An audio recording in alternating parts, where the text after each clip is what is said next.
operations along the Philadelphia corridor and on the outskirts of Rafah, but we will continue to look in that and discuss it with the Israeli government. With respect to this reported strike in the so-called safer area in the Mawasi camp, I know Israel has come out publicly and said they did not conduct such a strike. So again, it's something that we will press them for more information to try to find out what exactly, if anything, happened and where these reports are coming from and what the apparent conflict seems to be. With respect to humanitarian assistance, I do want to speak to some potential improvement that we have seen. So first of all, to your point about humanitarian assistance not getting into Gaza, there has been a great deal of humanitarian assistance that has been flowing. There has been a great deal that has been delivered into the north of Gaza over the past few weeks, something that happened because of the United States intervention and reversed a situation prior to that intervention where almost no aid was getting into northern Gaza. With respect to southern Gaza, it continues to be a real challenge.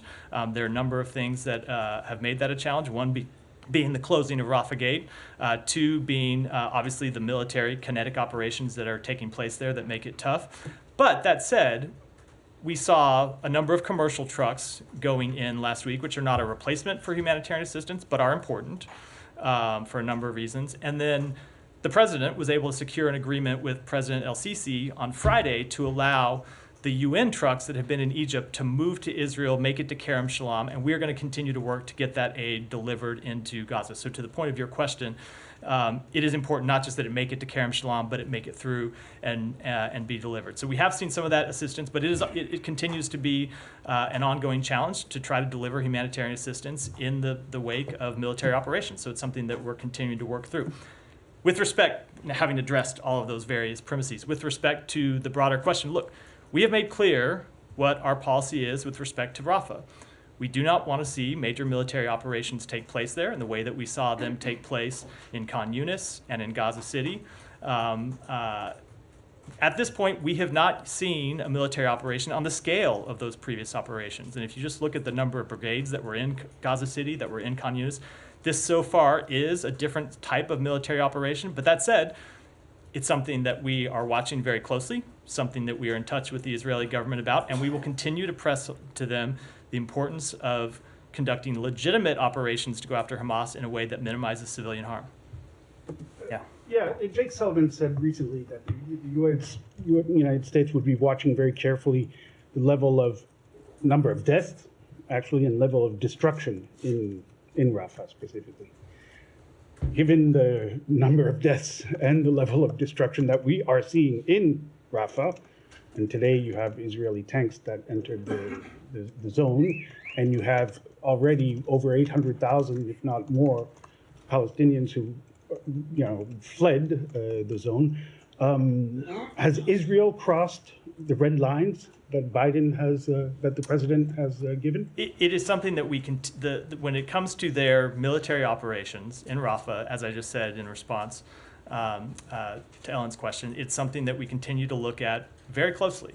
And as I just said, it so far is a different operation than we've seen in Khan Yunis and that we saw in Gaza City.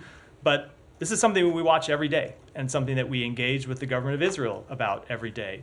As we talk to them about what their plans are and what U.S. policy might be, and as we talk to them about the need to minimize civilian harm and conduct their strikes in a way that minimizes civilian harm. I know that the question is not just about the fire that broke out over the weekend that killed upwards of 40 individuals, and I know injured many more, but it is about everything, and we look at everything. But I do think it's important when you look at that strike to find out what the actual cause of the fire is. Israel has said that it might have been that there was a Hamas ammo dump near the area where they took the strike, which, as I said, they claim was 1.7 kilometers outside the area where they had told civilians to move. That's a very important factual question that needs to be answered when it comes to making these sort of assessments. So what we are pressing the government of Israel to do is to conduct an investigation, present those facts publicly, so we, along with the rest of the world, can make the kind of assessments that we need to be able to do. Matt, I mean, there has been a lot of mistakes like this, correct? First, let me establish, does the United States believe that Israel, what happened over the weekend was a result of a mistake? So we are going to wait to see the full results of the investigation. We've seen, as I said, the preliminary investigation where Israel has said that they used the smallest bomb available to them to go after a very precise target. This wasn't a 500-pound bomb or a 2,000-pound bomb. I think it was like a 37 kilogram or 37-pound bomb, a much smaller weapon designed to hit one site 1.7 kilometers away from the Mawasi area where they have told civilians to move. Now, that said, clearly something happened. And what happened, we've seen Israel's claim that it might have been the results of hitting a Hamas ammo depot. It's not clear to me that they actually know. But they need to find out. They need to conduct the investigation. And we're going to eagerly await the investigation and press them to make sure that the results of that investigation are presented openly and transparently to us and to the world. Right. So if we take the initial statements, Netanyahu said it was a tragic mistake.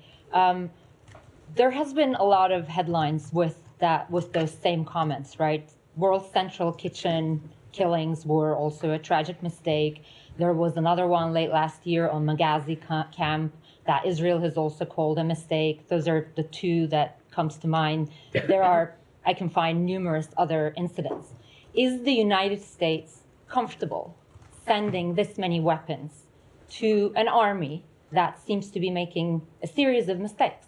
So let me say this. We are not comfortable with the loss of civilian life in any way, shape, or form. And I think we have made that quite clear.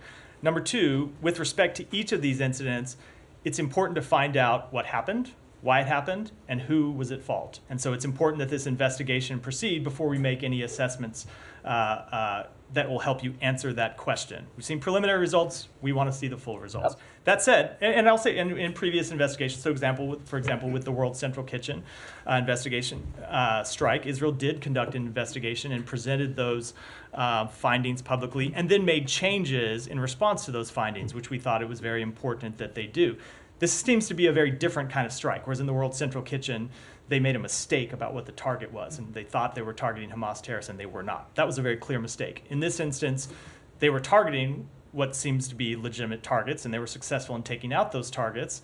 And then, likely as a result, there was this fire that broke out. It's not clear how it was ignited, especially, as I said, when it's over a kilometer and a half from the location of the strike. We need to find out how that happened. And if there are procedures that they need to put in place to prevent it from happening again, we expect them to put those procedures in place. When it comes to our policy, we have made clear that we oppose any full-scale military operation and that what the ramifications to our policy would be of them launching such an operation in Rafah. We haven't seen them do that yet, but as I said, it is something that we are watching every day and are in communication with them every day. Right, but a couple of more things.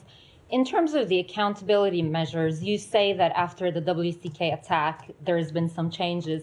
But if we look at other incidents, the killing of Shireen Abu Akleh, for example, and there has been a series of different incidents that involved a large amount of killings of civilians. It doesn't look like the accountability measures are reprimanding certain forces. Are those really enough for the United States? We're talking about like the death of actual people here. We're talking about loss of life. Is the United States comfortable that several soldiers here and there are reprimanded? But what seems to continue to happen is there is a pattern of behavior, and that doesn't get to change in a large scale. So, are you okay with that? So what we expect Israel to do is the same thing that we expect of our own military and the same thing that we expect of all our democratic allies and partners. We expect when people inside their military make mistakes or when they operate outside of compliance with their rules of engagement, their own rules of engagement, or they operate outside of compliance with international humanitarian law, we expect them to fully investigate what happened.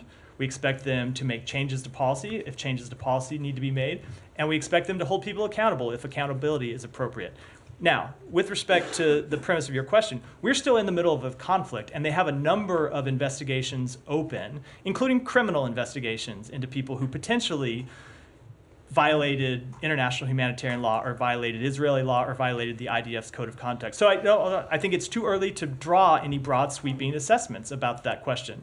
Investigations take time, and it's important that they run their course, but it's important that if accountability is merited, that accountability is what takes place, and we will be crystal clear with the government of Israel about their obligations to meet those standards. I have a million follow-ups to that, but I'm sure my colleagues will do. I have one final broader question I want to put to you.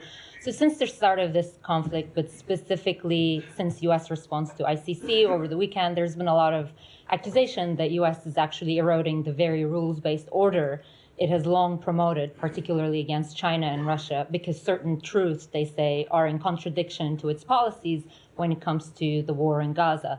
I'm just wondering, are you not worried that your credibility in the world is on the line here? We have heard people make the same claim about the United States in the past. I'm sure that they will make it in the future. I can tell you we apply the same standards, the same approach, and require the same set of behaviors out of all our partners anywhere in the world. Matt, Go ahead. for Go. clarification, Yeah. you were saying that on the strike today, it seems like you were saying, no, I'm sorry, the strike on Sunday, you seem to be saying two things. One of them that the Israeli military hit 1.8 miles away and 0.7 kilometers. kilometers. That is what they have said. But another point you said that the civilians were 1.7 kilometers away from where they were supposed to be, which was Maybe I misspoke. I don't remember. But the point I was trying to make is the location of their strike, if you look at what the IDF has said publicly, was 1.7 kilometers away from the Al-Mawasi site where they have told civilians to go. Was it the civilians' fault for being where they are? No, that is not the point. That is not. I don't believe that's the point I've made. It's certainly not the point I intended. The point was the fire broke out in the Al-Mawasi camp where civilians have fled. The strike was 1.7 kilometers away from there. How a strike 1.7 kilometers away ignited a fire that spread to that camp and led to that horrific loss of life is something that needs to be investigated. The IDF has said that they're investigating, and we are pressing them for results. Can I just ask you a specific question on that? Over the weekend, it was reported that there was a U.S. official who said that Israel told the U.S. that it used the precision munition to hit the target, but that they believed it was shrapnel from the explosion that ignited a fuel tank nearby and started the fire. I am no military expert, but I don't understand how shrapnel could have flown 1.7 kilometers in order to ignite that fire. I am not familiar with that conversation. All I can tell you is what they have said publicly, which is it might have been that there was a Hamas weapons depot located near the strike, and that exploded and that led to the fire. I don't know if that's true. I'm not sure if Israel knows that's true at this point. They've only conducted a preliminary investigation. But the point of all of this is that question needs to be answered very much, and we expect them to conduct a full, transparent, open investigation to answer it. Okay, and then just when it comes to the continuation of Israel using precision-guided munitions in Rafah, at this point, the U.S. still supports that. We have made no change to our policy. So is it a yes or no? We have made no change to our policy. We have made clear that if there was a full-scale military operation, there would be some change, but as of yet, it's not a change that we made. We do support, as we always have, their ability to go after legitimate Hamas terrorists, and that, of course, includes using American-provided weapons, but we expect them to do so in a way that minimizes civilian harm. And then just the last question. With regard to the reports of the Israeli tanks that are in central Rafah right now, I know you said you haven't verified those reports. Has the U.S. asked Israel about those reports and an explanation for why those tanks might be in central Rafah? We are in constant dialogue with them about their military operations and potential military operations in Rafah. I'm not going to get into any specific conversations, but we are constantly interrogating them about what they're doing and what they're planning. So it's safe to say you've interrogated them. It's not going to go beyond that. Go ahead, and I'll come to you next. On the numbers of people who fled Rafah in the past few weeks, it's 1 million is the reported number that's coming from UNRWA. Is the U.S. satisfied with the plan or lack thereof of where these people are going? Obviously, there's the argument that they're not safe wherever they go, especially since Rafah was a place where they'd gone to be safe. What's your understanding on Israel is also saying that they've been evacuating people. What level of evacuation are they assisting with? Is that accurate? What's your understanding? I will let Israel speak to what they are doing. I will say that the humanitarian situation continues to be incredibly challenging, not just in Rafah, but throughout Gaza. And two things about it. One, it's why we are working so hard to increase the flow of humanitarian assistance and unlock policy barriers and unlock logistical barriers and unlock other barriers the way the president was able to do on Friday. Do you guys have? But that said, there is an additional problem, which is the fighting in Gaza right now is not just confined to Rafah. You've seen Israel have to come back in and undertake clearing operations in places that they have already cleared in central and northern Gaza.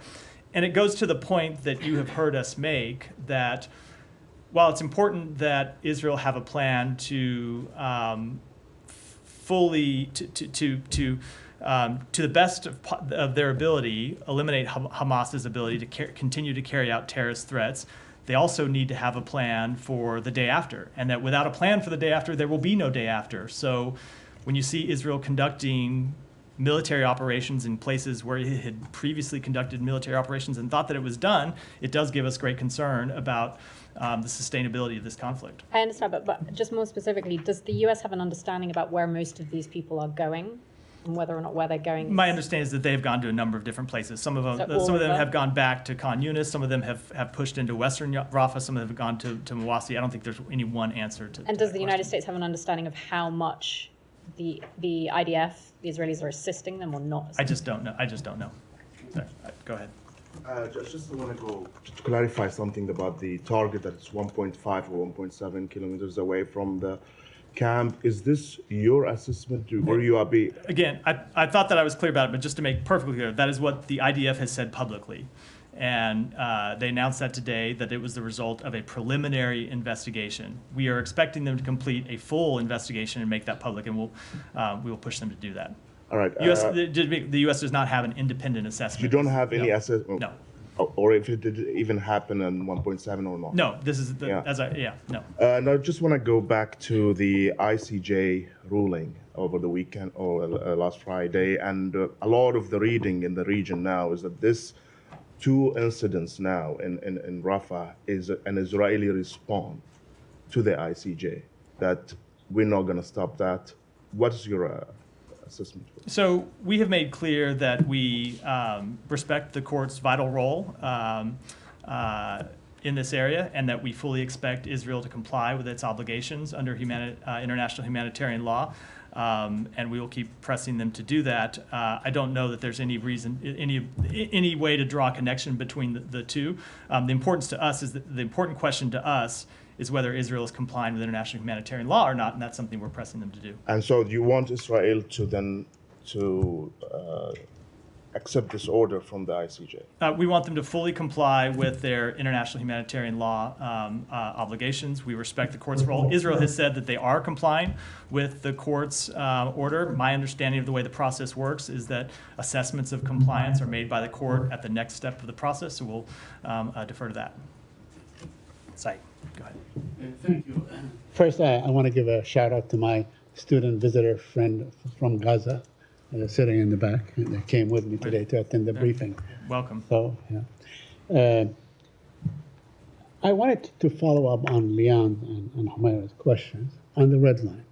Is there actually a red line? I mean, do you have a yardstick by which you measure a red line that Israel may cross or may not cross? So what is that? The National Security Advisor to the President spoke to this last week from the White House podium and made clear that there is no mathematical formula that you can apply, but it's something that we will be watching very closely and discussing with our Israeli counterparts. So in theory, Israel can strike anywhere, basically, and say there are Hamas operatives. So I'm not going to deal with your theories. I'm going to deal with reality, and what we have said is how we will assess their compliance with this question. But that is plausible hypothesis. No, it is not. I'm not going to deal with. I think you know I don't deal with hypotheses. I try to deal with facts from this podium. So I just wanted to ask you the statement that was issued by this administration over Rafah. When you say Israel has the right to pursue Hamas or to go after Hamas, isn't that implicitly a green light for them to do whatever they want under that pretext? No, and Saeed, I think that ignores everything that we have said a number of times. It absolutely is not. It is encouraging them to take out terrorists who launched a brutal attack on the state of Israel and carried out the cold-blooded murder of civilians, and at the same time, we expect them to do so in full compliance with international humanitarian law, minimizing the harm to civilians. And I know I've pointed this out to you before, Saeed. Okay. Hamas could make this a lot easier by stopping hiding behind Right. civilians. Okay. Well, yeah. I mean, 2 weeks ago, I remember asking you from here on, and I in fact mentioned the name of those who were killed. 4 of them were children and so on. When they, whether they are going to be safer in Mawasi and in Tel Sultan, where they were where they were asked to leave. At the time seemed like part of a larger plan to move people into a safer zone. But obviously it's not. I mean, we saw killing 45 people in Rafah. We saw killing another 21, nobody knows how many, and so on, just yesterday. So there seems to be no end. Do you guys have any kind of perception on how this thing is going to end and when this horror show stops? Saeed, as often, there was a lot of premises before you got to the question. Right. I will say with respect to the premises, we've been very clear. Of course, Israel should not carry out strikes in the designated safer areas where they have told people to move. They say that's not what happened here. They are going to conduct a full investigation. We're going to wait the outcome of that investigation before passing judgment, as I think is fully appropriate to do. We want to have all the facts at our disposal. When it comes to how this ends, I think we have also been pretty clear that in addition to a military plan, Israel needs to have a political plan for the day after and for presenting an alternative to Hamas. And we have not yet seen such a plan, and we've been working with our partners in the region to come up with one that we will present to the State of Israel, because we think that is just as important as the military campaign they're conducting. Lastly, on the aid, if you guys are unable to influence Israel on allowing aid in, what makes you think that you're going to be influential with their military operations in Gaza? So again, I'm going to reject the premise. We have intervened and seen our interventions been successful throughout the course of this campaign.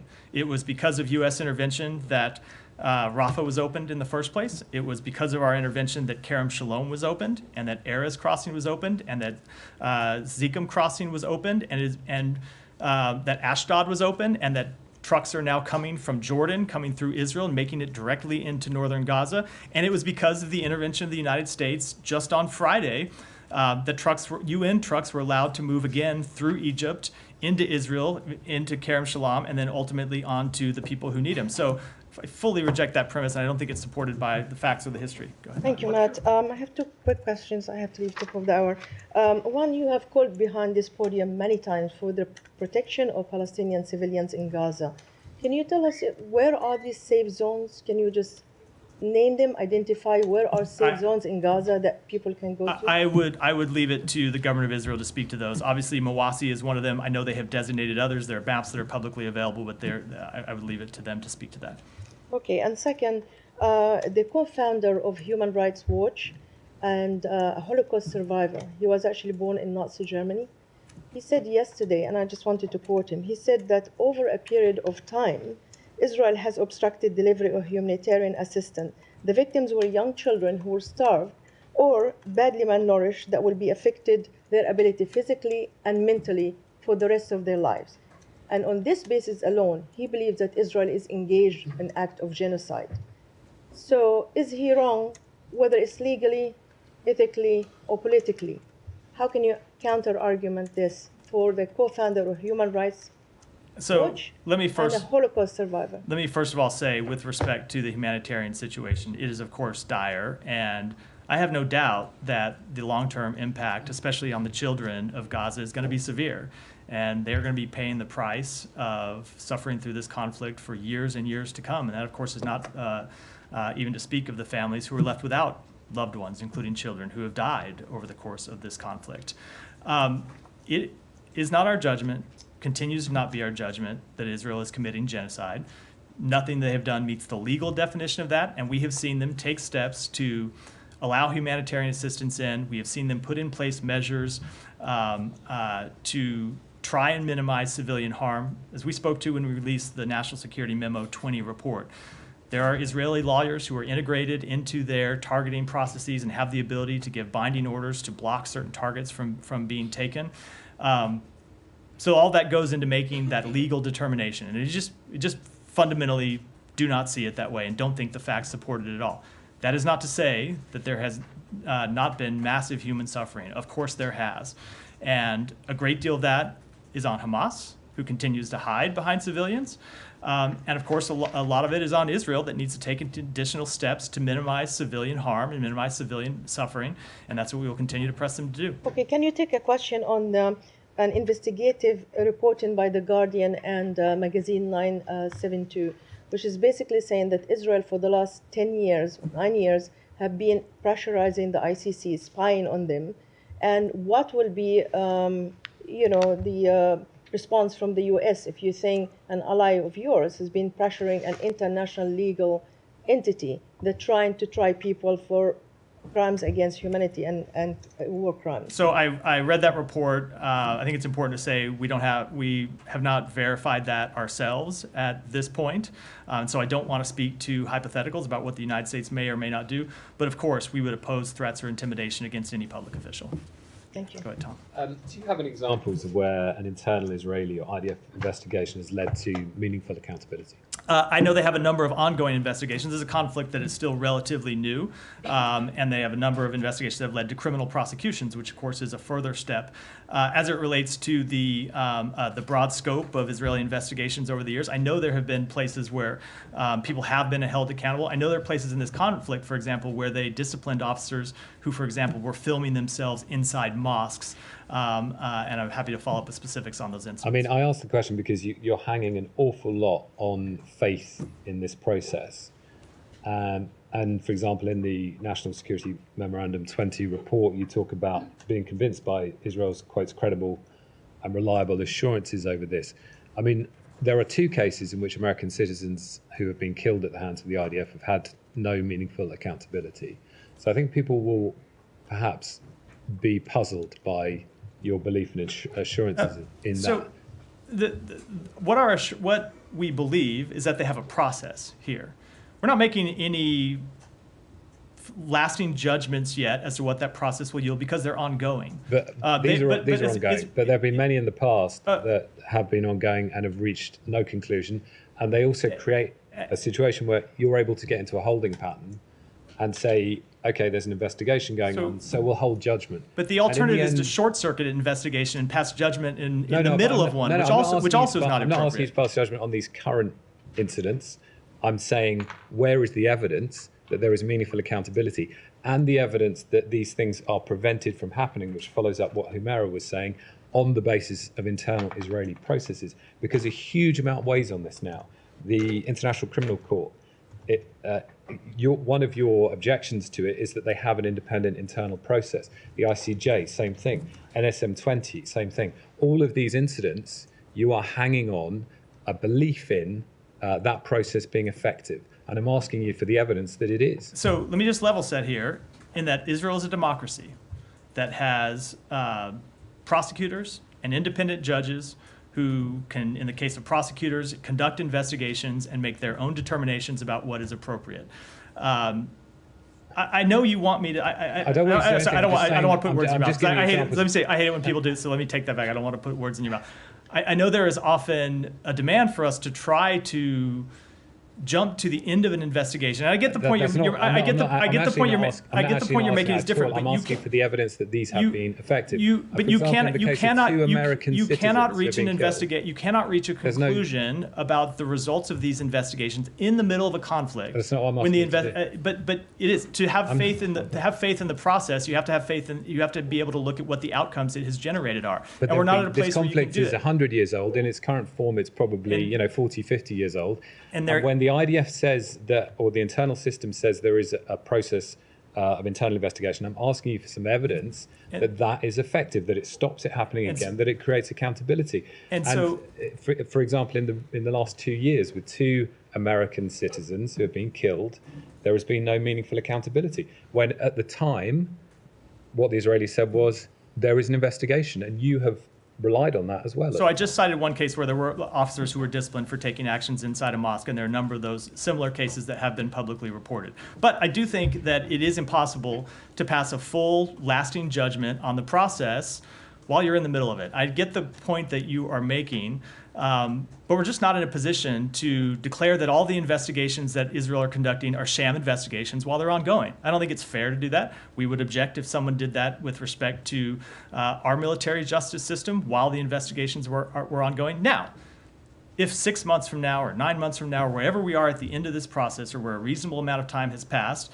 and we are able to look at this and say there are investigations that have run their course where we think action was warranted and action has not been taken, we will be the first to say that publicly, and we will be first to hold Israel account. And you have seen us do that in other instances. For example, when it comes to violence in the West Bank, where we don't think Israel has taken appropriate actions to hold people accountable, we have taken our own actions to hold people accountable, and that's the standard that we will continue to apply. I mean, what do you think of a military court system that in the cases of Palestinians that appeared before it, there was a 99% conviction rate?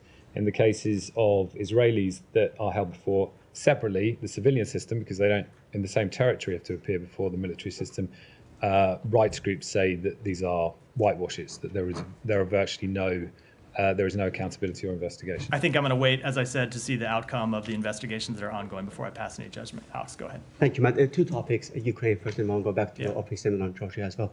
I want to get your comments on the latest state of latest offensive in Kharkiv and attack on the mall over the weekend. And in light of that, we've heard very credible voices from the allies in terms of lifting all the restrictions on the weapons. NATO Secretary General said that it's time to do that. Baltic states say that it's time to do that. Poland says that. Britain says that. U.S. Congress says that. Helsinki Commission said that. Are they all wrong? I will say that we continue to see, first of all, Russia launch intentional strikes on civilian targets, and unlike other conflicts where I think people will ask me questions about, the Ukrainian military is not embedding itself inside malls and schools and other civilian targets that the Russian military continues to hit. And so we will continue to support Ukraine by flowing weapons to the front lines. And you've already seen a number of drawdowns from the supplemental package. A great deal of that assistance has already reached the front lines. When it comes to our policy, I spoke to this last week, and the Secretary has spoken to this. Look, our policy has been that we don't encourage or enable strikes outside Ukraine's borders. But if you look at the broad sweep of our policy, we have made clear that Ukraine has no bigger supporter than the United States. And we don't just say that, we back it up with our military assistance, we back it up with our diplomacy in marshaling a coalition of more than 50 countries around the world to support Ukraine, and we back it up with the measures we've taken to hold Russia accountable. Are you open for further consultations on this very topic? The Secretary's going to meet with NATO Secretary General. Look, we always discuss with our allies and partners whatever is on their mind, and we have those meetings, but I don't have anything further to offer. Thank you. Back to Georgia on your opening statement. Is it fair for us to expect more than just verbal condemnation? I know you just said that we're going to take action. So Alex, well, hold on. The only reason I'm going to laugh is for weeks. Hold on, let me just a rare interruption of the question. For weeks, you asked me that question. We announced a policy to impose visa restrictions last Thursday, and then today you're asking me if we are going to do more than verbal condemnation. When I think, if I check the record, that's exactly what we did last Thursday. But sorry, go ahead. To explain where I am coming from. We were told, for many years in this room that sanctions are meant to be, behavior change. To just encourage behavior change, not for punishment, right? I mean, I don't understand you said we're going to take action when we want, but I'm just failing to understand. If you're going to do it eventually, and the sanctions are meant to be to change behavior, why don't you just hurry up? So we announced this policy on Thursday, so I know you want us to hurry up. I will also say that when we make further designations, those designations aren't public, so you won't necessarily know when we designate people with visa restrictions because they're confidential under federal law. But the visa restriction policy that we announced on Thursday is not the only thing that we have made clear could change as a result of Georgia's actions. As the Secretary announced on Thursday, we are conducting a comprehensive review of the relationship between the United States and Georgia. We provide Georgia $390 million of annual assistance every year for things like military assistance, economic development projects, building institutions, civil society. And we have to reassess all of that if the Georgian government is going to now regard the United States and other Western partners, not as partners anymore, but as adversaries. There's another law that they passed today, that overrode, the president's veto, which is called offshore law. Do you have any reaction to that? I'm sorry, what was that? Offshore law. It's going to allow, the Georgians. Separate and apart from the one I'll have to follow up and get a reaction to. Go ahead. I got to ask about Iran. Yeah. There's reporting today or yesterday that the U.S. is urging allies, particularly the U.K. and France, to back off efforts to censure Iran at an upcoming IAEA meeting for fear that it could trigger some sort of reaction from Iran. Is there any accuracy to that reporting? No, that report is not true. We have not lobbied any country to vote against or abstain from any resolution in that regard. We are actively increasing pressure on Iran through a combination of sanctions, deterrence, and international isolation to counter their destabilizing behavior and prevent them from obtaining a nuclear weapon. Janet, go ahead. Thank you, Matt. It was reported that North Korea launched a new military reconnaissance satellite shortly after the South Korea-Japan-China summit in Seoul, South Korea, but it exploded in the air. What is your comment on that? So we condemn the DPRK's May 27th launch, which incorporated technologies that are virtually identical to those used in its unlawful ballistic missile program. This launch was in violation of multiple UN Security Council resolutions.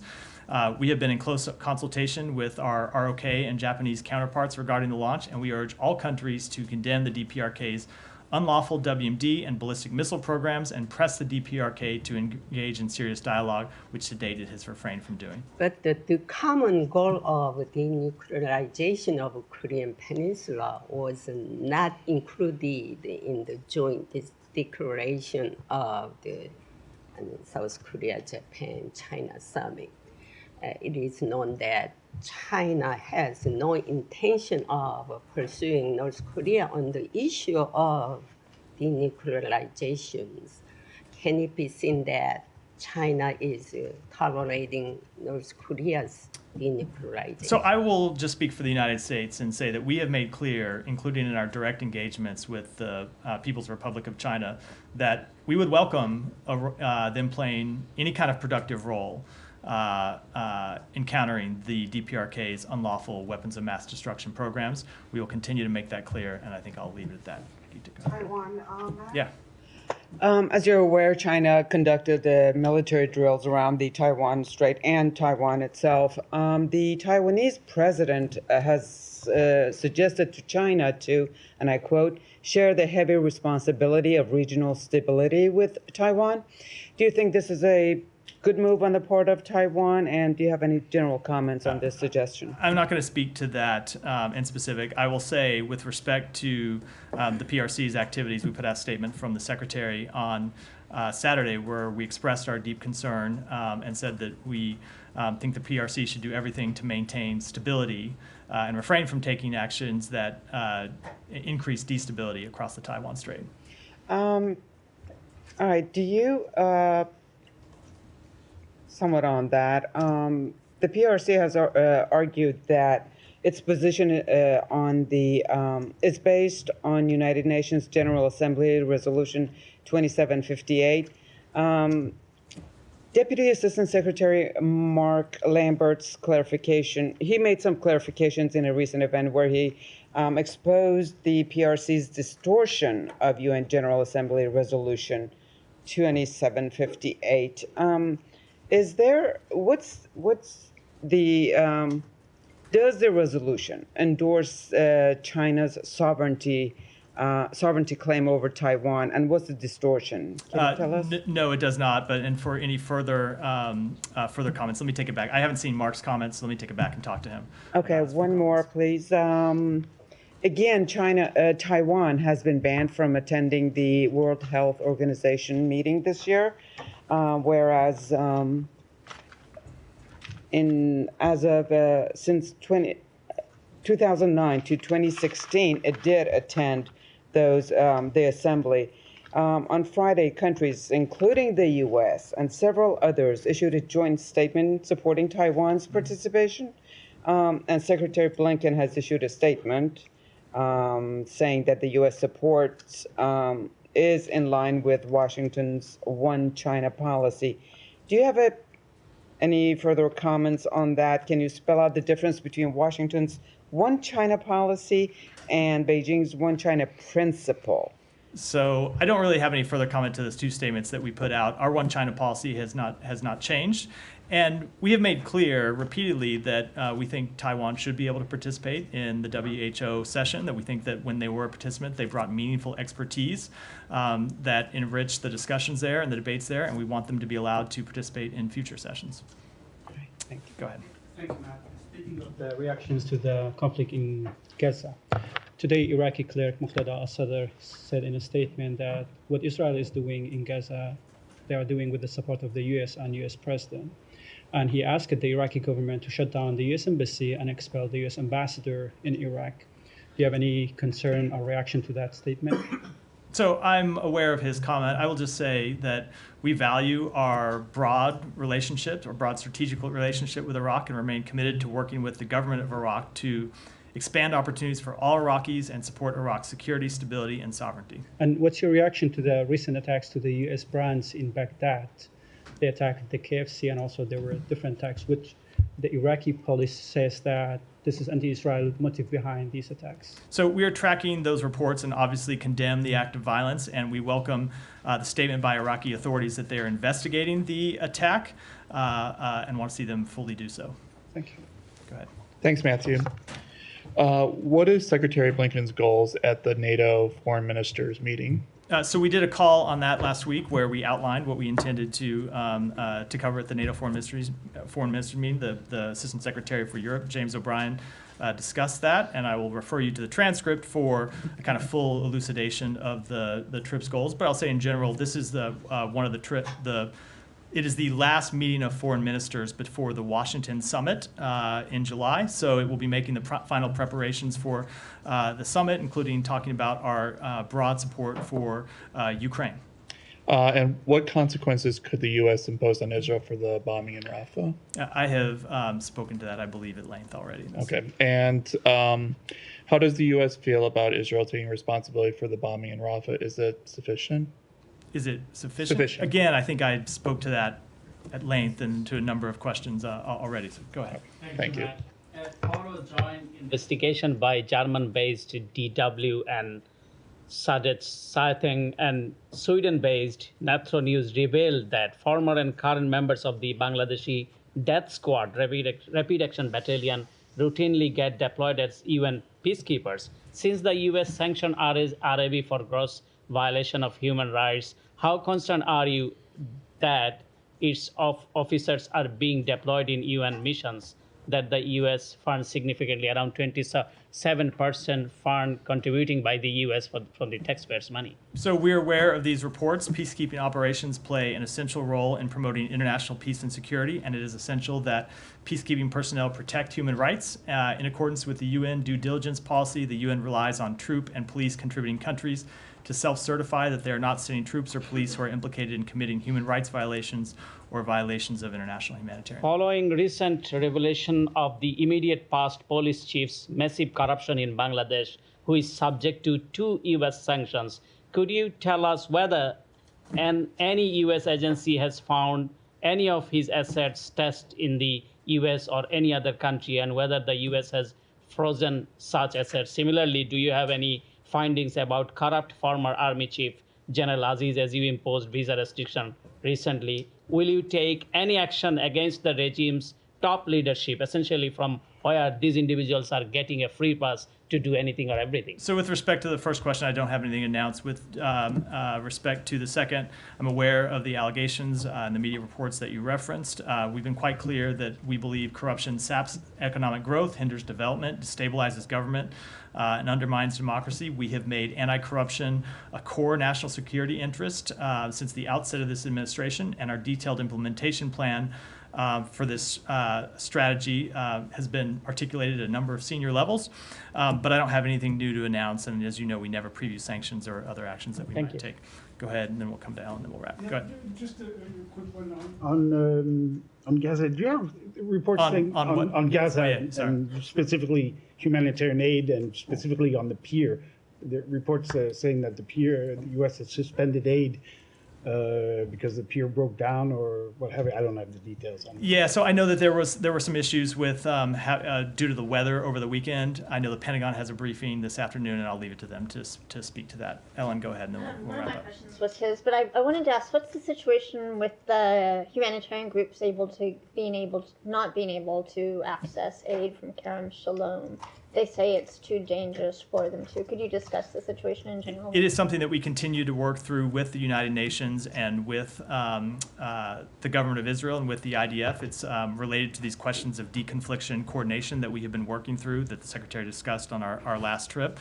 There are a number of things at play here. One, we've seen kind of improvements in deconfliction coordination, but sometimes that's been tough to communicate down to the unit level, which goes to the question of these groups being able to travel to a checkpoint and then actually make it through a checkpoint and not sit at the checkpoint for hours when you expose yourself to potential harm.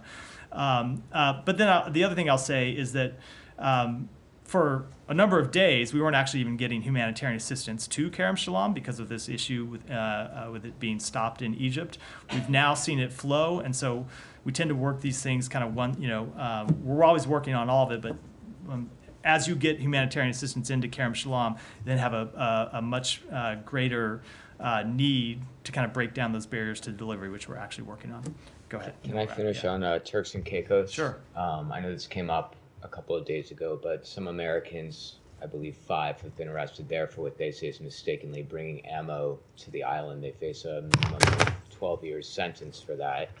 I think one was freed today with a suspended sentence. Some members of Congress are pushing the State Department to change the travel advisory. Is that anything that's under discussion? So I'm never going to preview changes to a travel advisory or even talk about whether something is under discussion or not. But I will note that our travel advisory to Turks and Caicos does make note that people should be aware of local laws, which would, of course, prevent people from landing themselves in this situation in the first place. So we do encourage all Americans to check our travel advisory to Turks and Caicos or any other country that they might be visiting, because it does contain important information that is important to their safety and their well-being. With that, we'll wrap for today. Thanks.